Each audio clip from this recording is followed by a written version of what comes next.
You know, I wish I would have had this information when I first started out. Instead, I spent almost 15 years struggling financially. But by applying the exact same secrets of the millionaire mind that you're about to learn here, I became very wealthy, and now you can do that too. I want to share with you something called the process of manifestation, or how we create our results. Your thoughts lead to your feelings, which lead to your actions, and all of that leads to your results. Now, each of us has a personal money and success blueprint already ingrained in our subconscious mind. It is this blueprint, more than anything and everything else combined, that will determine your financial life. What that means is you can be the best business person, the best negotiator, you can be the best marketer, but if your subconscious money blueprint isn't preset for a high level of success, you will never amass a large amount of money, and if by chance you do, you will somehow manage to lose it. The good news is you can actually change your money blueprint. By the way, you've already started by acknowledging you have a money blueprint and by making the declarations you're learning today. So, let's talk about how your blueprint is formed. The blueprint is formed primarily based on the programming you received in the past, especially as a young child. Isn't it true that certain cultures have a certain way of thinking and dealing with money, and that other cultures have a completely different way of thinking and dealing with money? Does a child come out of the womb doing money that way, or were they taught how to do money? The fact is, we were all taught how to do money. And the issue is that most of us were taught by people who either didn't have a lot of money or they had a lot of emotional issues around it. And their ways of thinking became our ways of thinking. All right, let's talk about how we're conditioned. 3 primary methods of conditioning. There's verbal programming, there's modeling, and there's specific incidents. Verbal programming. That's all about what did you hear when you were young? What messages did you get?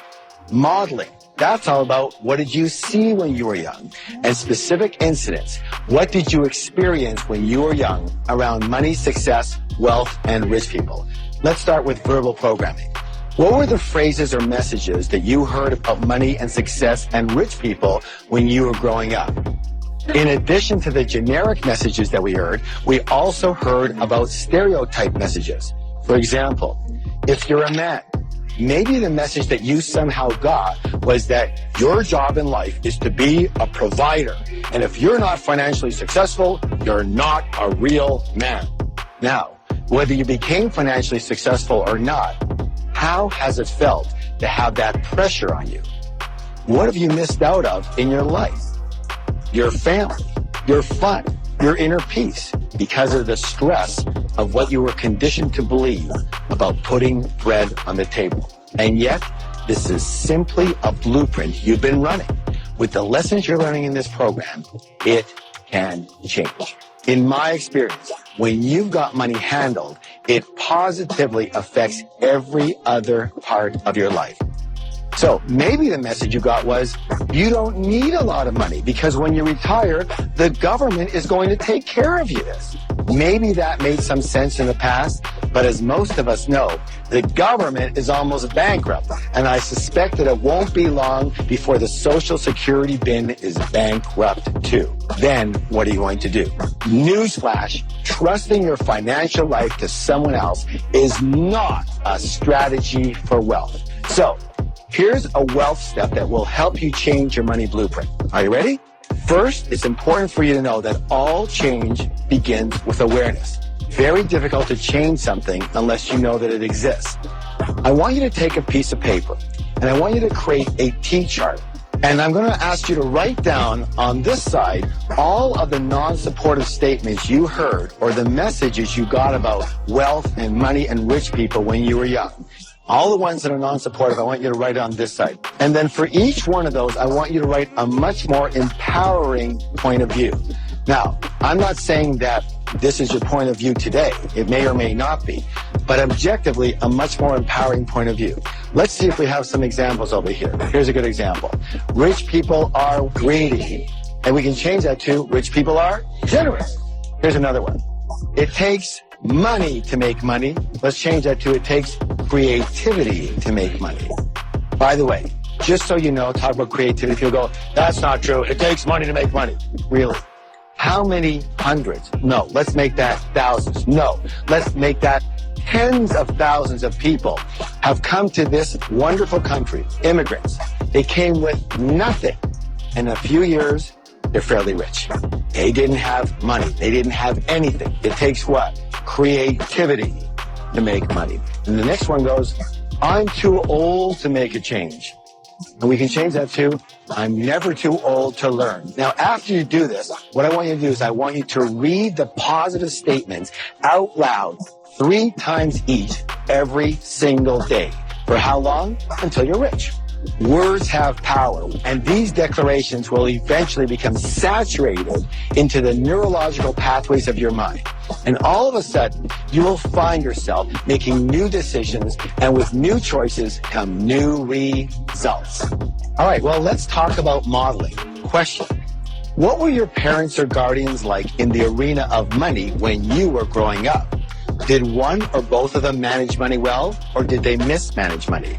Were they spenders or were they savers? Were they shrewd investors or were they non-investors? Let me ask you this. Did money come fairly easily in your household, or was it always a struggle? Let me ask you this one. Was money a source of joy in your home too, or was it a source of bitter arguments? Why are we talking about this? Why is it important? Well, how many of you ever heard the saying, monkey see, monkey do? And of course, humans aren't far behind. So generally, we will tend to be exactly like one or a combination of both of our parents in the arena of money, unless we go exactly the opposite. Now, why would someone go the opposite? That's right. Well, it depends on how angry you were at them. By the way, if you're a baby boomer or a senior, one of the simplest reasons you may not be reaching your full financial potential is that your parents or even yourself went through the Great Depression. In which case, because there was never enough, you might be a saver or even a hoarder and overly cautious, meaning you probably don't take advantage of excellent opportunities when they come your way. Or you could have gone the opposite route and became a spender. Why? Because maybe the attitude was, hey, it's going to go anyways. Of course, neither of these money blueprints work. And this modeling could actually be the main reason you've never reached your full financial potential. Next, let's talk about specific incidents and how a single experience can determine your entire financial life. So here's the big question. What is your current money blueprint set for? Well, how can you tell? Simple. Look at your results. Look at the fruits that will tell you what the roots are set for. Look at the house that will tell you what the blueprint looks like. Let me put it this way. If the temperature in the room is set for 72 degrees, now here's where it gets interesting. Is it possible, because it's really cold outside and the windows are open, that the temperature in that room could say go down to 65 degrees? Yes, but what will eventually happen? That thermostat will kick in and drive that temperature right back to 72. And the only way to permanently change your financial life is to change your financial thermostat, otherwise known as your money blueprint. It all begins with the way you think. So what we're going to do is we're going to examine some of the ways that rich and successful people think very differently than unsuccessful people in order to consider adopting those ways of thinking and resetting our financial blueprints. Now, we're going to call these ways of thinking wealth secrets. Rich and successful people believe I create my life, and unsuccessful people believe life happens to me. If you want to create real success, it is imperative that you believe that you are at the steering wheel of your life.